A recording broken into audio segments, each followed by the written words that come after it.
Hello everybody and welcome to part 10 of our NLTK with Python for Natural Language Processing tutorial video.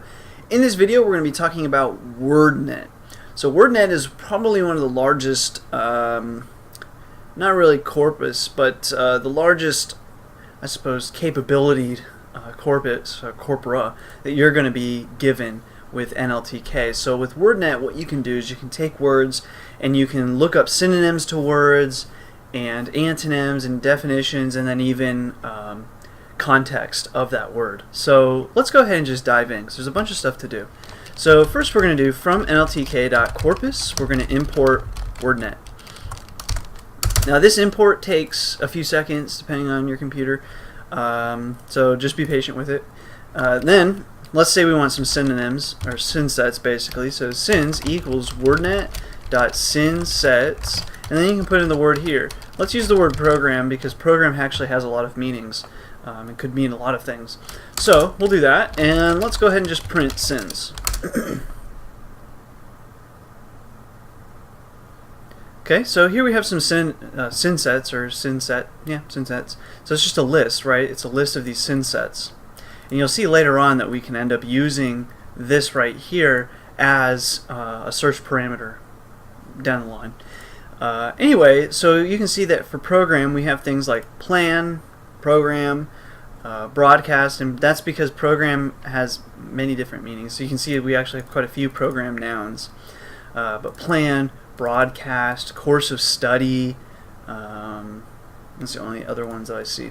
But anyways, those are synsets, and then obviously since it's a list you could reference an element in that list. So you could say the 0th element. Now we can also get, say we want like maybe just the word, so we could do something like this. So we could say print syns 0.lemmas. Well, first we can do let's do .lemmas. So let's see what that gives us first. So we want the 0th element, but right. So some lemmas for this are like plan, and plan, with a special spelling of programma. Anyway, lemmas 0 and then .name, like that. So you can get just plan, and then if may or may not be able to actually get away with doing .name here as well. Let's try that. Right. So here the problem is you're getting like the whole synset. The synset.name is this, not this, whereas the name for the lemma is going to be just that, like an actual word. So anyways, there's that. Synset, just the word, just for some notation there.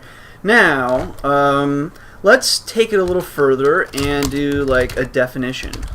So we can print syns 0.definition, empty params. And this will give us the definition for the specific word that we're looking at. So this one is for plan. It's a series of steps to be carried out or goals to be accomplished. Okay, that makes sense.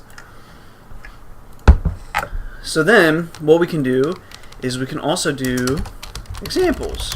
So like I was saying before, in context. So we could do syns 0.examples. Save and run that. Let me pull this up a little bit. They drew up a 6-step plan. They discussed plans for a new bond issue. Okay, so that makes sense. So now we could do this for any of the elements in the list.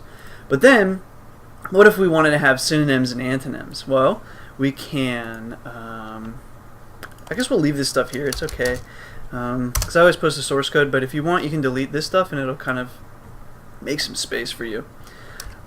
But I'm going to do this.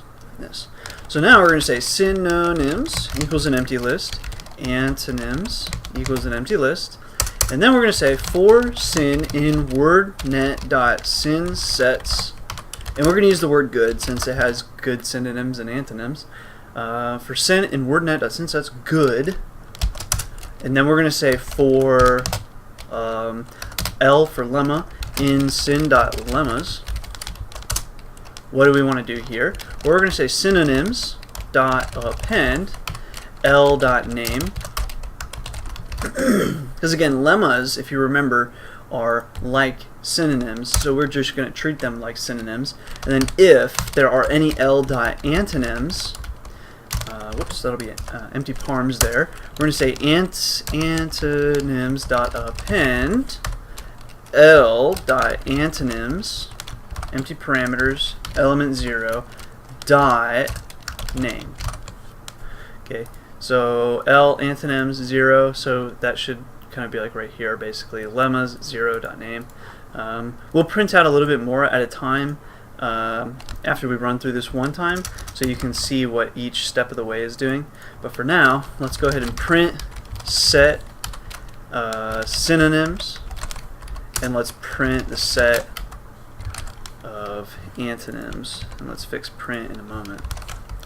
Antonyms, print, save and run that.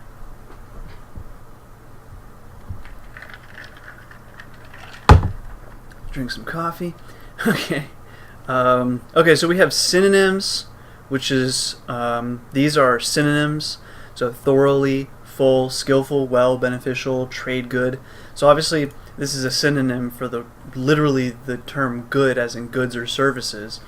So trade good, secure, safe, okay. All this stuff, synonyms to good. Then you have antonyms to good. Evilness, ill, bad, evil, badness. Okay, so you're going to get synonyms and antonyms, but again, because we're using lemmas, which are like synonyms, it's not going to be just synonyms for just the term good, as in good or bad. It's going to be good as in good, good or service, and that kind of stuff.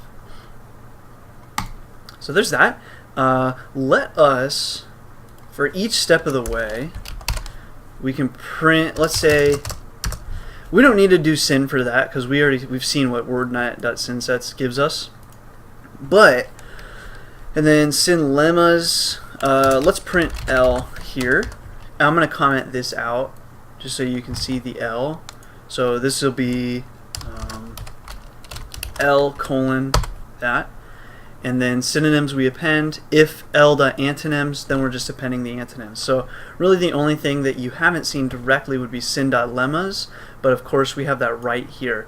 So this, like syns 0.lemmas, we were taking just the first lemma, but this actually could be a list of lemmas. So we'll do this real quick and hopefully get a list. Right. So these are all of your possible lemmas. Right, so it's a lot of them. Anyway, so that is WordNet up to this point for synonyms, antonyms, all that. I'm going to leave this here now. I'm going to actually get rid of this print statement. We don't need that anymore. And we'll leave these. Now I'm going to create a little bit more space. And then now we're going to talk about similarity. So this will be semantic similarity. So to do that, let's first start with two words. So we're going to have word 1 equals, and word 2 is going to equal something. Word 1 we'll say is wordnet.synset, and we'll use ship, a noun, and we'll just use 0, 1, the first one. There must be one, okay, for a noun for ship. And then for WordNet, we'll say wordnet.synset, and then we'll use boat, noun, in the first one again, just so we know that it's going to be one. Like there may or may not be a boat noun 11, right? But there's definitely a ship or boat 1. So anyway, now what we can do is we can compare the similarity between these two words to find the semantic similarity. So we're going to print, and what we do is print w1.wup, and this stands for Wu and Palmer. And they have Wu and Palmer wrote a paper like early 90s about semantic similarity between words, and this is uses the method that they used. So we'll say wup underscore similarity, and then you compare its similarity to what? So comparing the similarity of word 1 to word 2. and let's just try that one out first. So this will be like a percentage.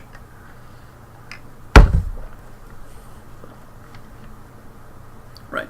So they're saying these are 90% basically similar.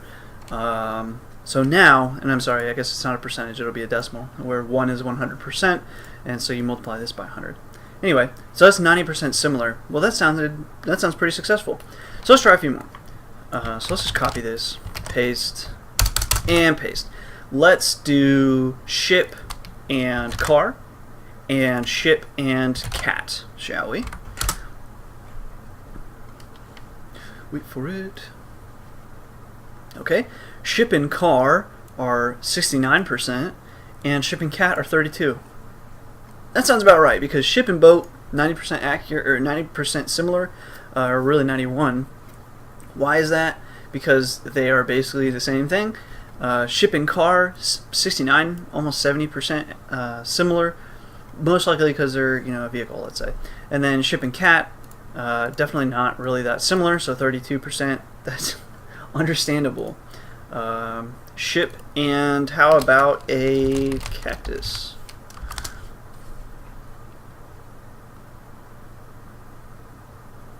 $38. So a ship is more similar to a cactus than a cat. Makes total sense.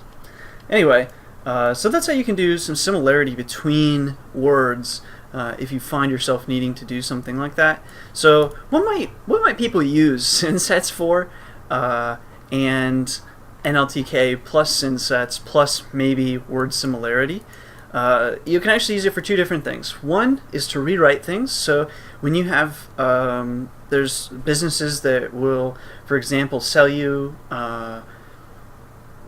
like term papers and stuff for school. So if you have to write a term paper, sometimes you can go online and you can just buy one, right? I'm not advocating for that, but a lot of times what those services are going to do is someone will submit their term paper, and then they use some form of natural language processing, start switching words around. Okay, so they take it and they start changing words.